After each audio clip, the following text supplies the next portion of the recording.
Being in the US, studying, working, or just life can sometimes easily make you feel very stressful. Like me, a lot of you have families or closest friends back home that you haven't seen for years. Maybe it's because of your education, because of your work, or COVID happened, or honestly just because of the visa issue. Now, maybe you're coming to an end of your OPT, or you're starting a new journey with Day 1 CPT for a background like H4, H1B, J1. You might wonder, can I go back home now or in the future? Will I have any problems? Alright, in today's video, let's find out.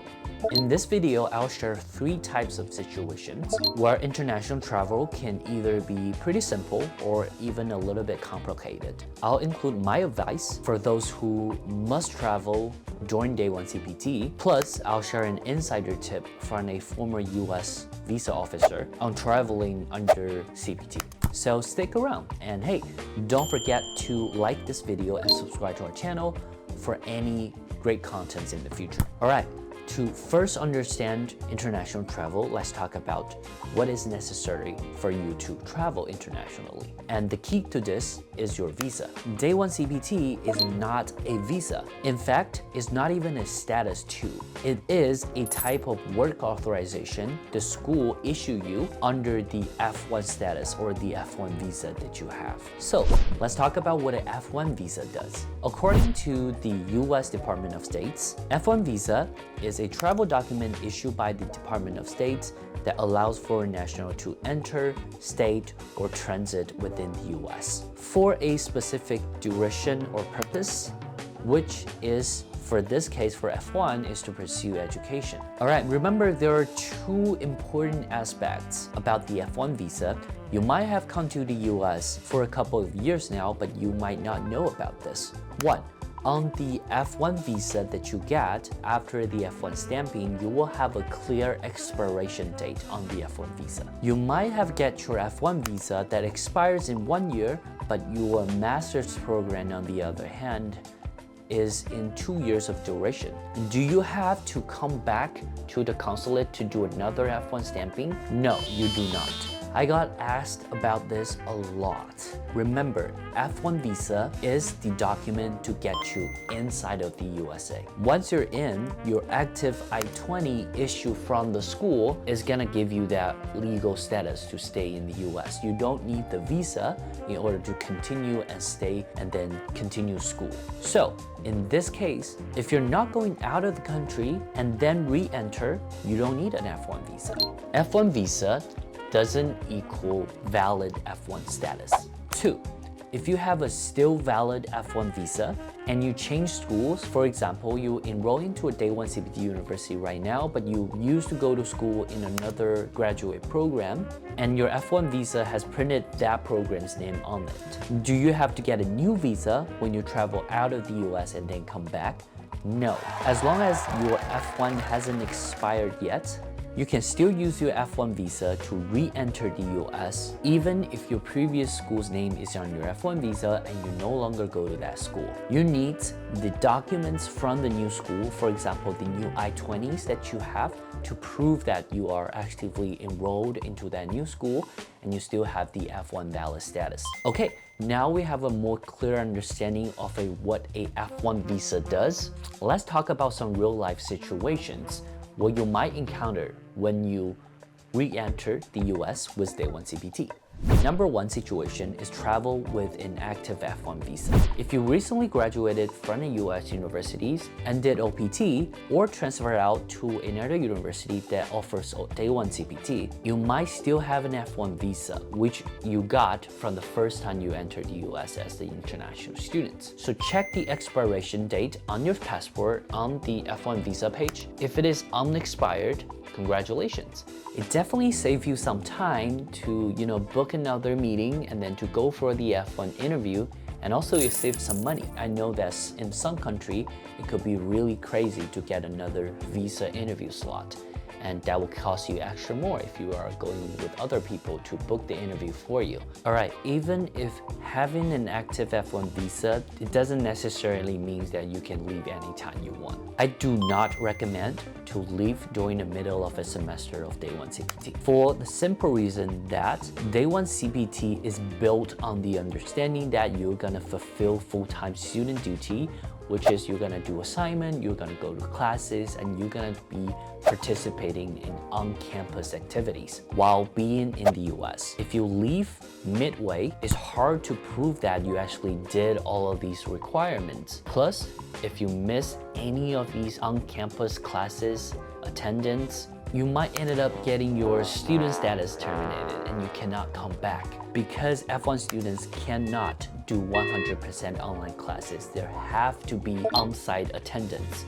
You have to go to school physically according to the school's requirements. The common process for traveling under F1 involves a first step of getting a travel approval, the travel signature from your international department. You must attempt this signature before you leave the US because this thing is required for re-entry, although it's not required for leaving. What you do is that you request a form from them, the international department, you fill them out, you submit the application form, given your travel information, they will sign and get back to you with an updated I-20. So when you come back to the US Custom, you carry that signed I-20 to get passed and then also show that your travel is approved. Okay, let's talk about the number 2 situations.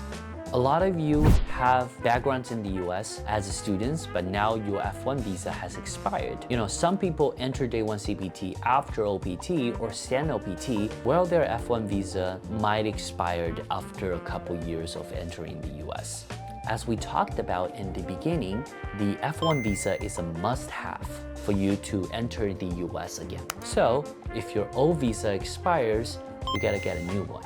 That involved reservation for an interview spot, months prior to your trip, and preparations for the interviews, the questions, including practicing a lot and having all the documents ready for your interview. One key to note that is going for an F1 stamping and F1 interview while you're doing Day 1 CPT have certain risk components. Even the US government specifically stated that they don't have a blacklisted schools, they don't have any list that discriminate universities once forever. Visa officers seen tons of people's doing interviews every day, and they know that some universities will issue CPT to those students and allow them to work full-time. So they might ask more questions just to clarify the purpose of your trip, whether or not you're going to the US for education or to work.